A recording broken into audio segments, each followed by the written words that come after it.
किसी घने वन में एक बहुत बड़ा शेर रहता था। वह रोज़ शिकार पर निकलता और एक ही नहीं, दो ही नहीं, कई जानवरों का काम तमाम देता। जंगल के जानवर डरने लगे कि अगर शेर इसी तरह शिकार करता रहा तो एक दिन ऐसा आएगा कि जंगल में कोई भी जानवर नहीं बचेगा। सारे जंगल में सनसनी फैल गई। शेर को रोकने के लिए कोई न कोई उपाय करना ज़रूरी था। एक दिन जंगल के सारे जानवर इकट्ठा हुए और इस प्रश्न पर विचार करने लगे। अंत में उन्होंने तय किया कि वे सब शेर के पास जाकर उनसे इस बारे में बात करें। दूसरे दिन जानवरों के एक दल शेर के पास पहुंचा।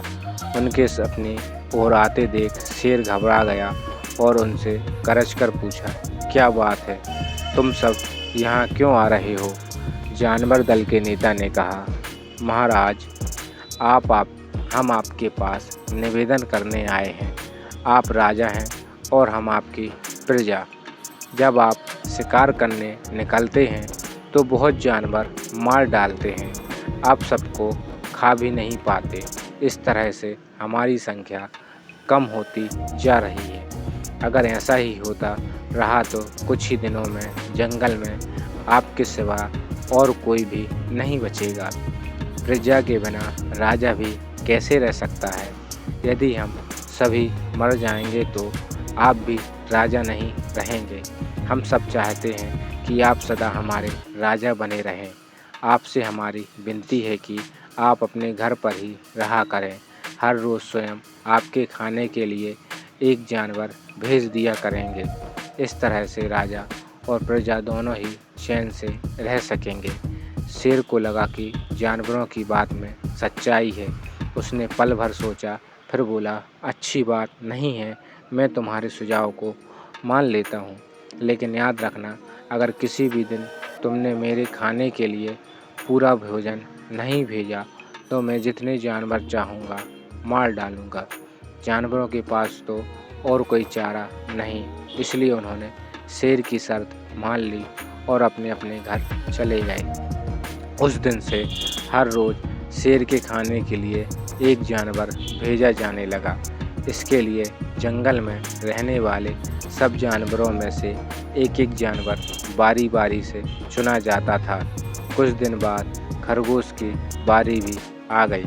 शेर के भोजन के लिए एक नन्हे से खरगोश को चुना गया। वह खरगोश जितना छोटा था उतना ही चतुर भी था। उसने सोचा, बेकार में शेर के हाथों मरना मूर्खता है। अपनी जान बचाने का कोई ना कोई उपाय अवश्य करना चाहिए और हो सके तो कोई ऐसी तरकीब ढूंढनी चाहिए जिससे सभी को इस मुसीबत से सदा के लिए छुटकारा मिल जाए। आखिर उसने एक तरकीब सोच ही निकाली। खरगोश धीरे धीरे आराम से शेर के घर की ओर चल पड़ा।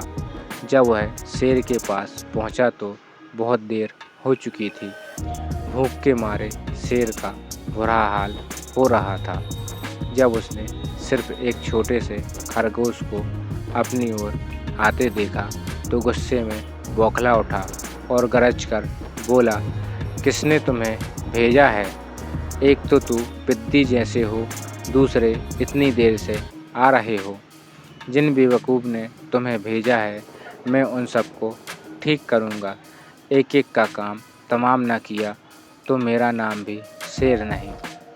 नन्हे खरगोश ने आदर से ज़मीन तक झुककर, महाराज, अगर आप कृपा करके मेरी बात सुन लें तो मुझे या और जानवरों को दोष नहीं देंगे। वे तो जानते थे कि एक छोटा सा खरगोश आपके भोजन के लिए पूरा नहीं पड़ेगा, इसलिए उन्होंने 6 खरगोश भेजे थे। लेकिन रास्ते में हमें एक और शेर मिल गया। उसने 5 खरगोशों को मारकर खा लिया। यह सुनते ही शेर दहाड़कर बोला, क्या कहा? दूसरा शेर? कौन है वह? तुमने उसे कहाँ देखा है? महाराज, वह तो बहुत ही बड़ा शेर है। खरगोश ने कहा, वह ज़मीन के अंदर बनी एक बड़ी गुफा में से निकला था। वह तो मुझे ही मारने जा रहा था, पर मैंने उससे कहा, सरकार, आपको पता नहीं कि आपने क्या अंधेर कर दिया। हम सब अपने महाराज के भोजन के लिए जा रहे थे, लेकिन आपने उनका सारा खाना खा लिया है। हमारे महाराज ऐसी बातें सहन नहीं करेंगे। वे ज़रूर ही यहाँ आकर आपको मार डालेंगे। इस पर उसने पूछा, कौन है तुम्हारा राजा? मैंने जवाब दिया, हमारा राजा जंगल का सबसे बड़ा शेर है। महाराज मेरे ऐसा कहते ही वह गुस्से से लाल पीला होकर बोला, बेवकूफ़, इस जंगल का राजा सिर्फ मैं हूँ। यहाँ सब जानवर मेरी प्रजा हैं।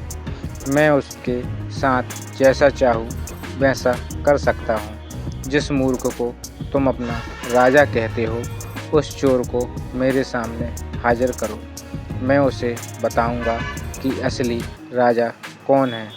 महाराज इतना कहकर उस शेर ने आपको लेवाने के लिए मुझे यहाँ भेज दिया। खरगोश की बात सुनकर शेर को बड़ा गुस्सा आया और वह बार बार गरजने लगा। उसकी भयानक गरज से सारा जंगल दहलने लगा। मुझे फौरन उस मूर्ख का पता बताओ, शेर ने दहाड़ कर कहा। जब तक मैं उसे जान से ना मार दूंगा, मुझे चैन नहीं मिलेगा। बहुत अच्छा महाराज, खरगोश ने कहा, मौत ही उस दुष्ट की सज़ा है। अगर मैं और बड़ा और मजबूत होता तो मैं खुद ही उसके टुकड़े टुकड़े कर देता। चलो रास्ता दिखाओ, शेर ने कहा। फौरन बताओ किधर चलना है। इधर आइए महाराज, इधर। खरगोश रास्ता दिखाते हुए शेर को एक कुएं के पास ले गया और बोला, महाराज, वह दुष्ट शेर ज़मीन के नीचे किले में रहता है। ज़रा सावधान रहिएगा। किले में छुपा दुश्मन खतरनाक होता है। मैं उससे निपट लूँगा। शेर ने कहा, तुम यह बताओ कि वह है कहाँ? पहले जब मैंने उसे देखा था तब वह यहीं बाहर खड़ा था।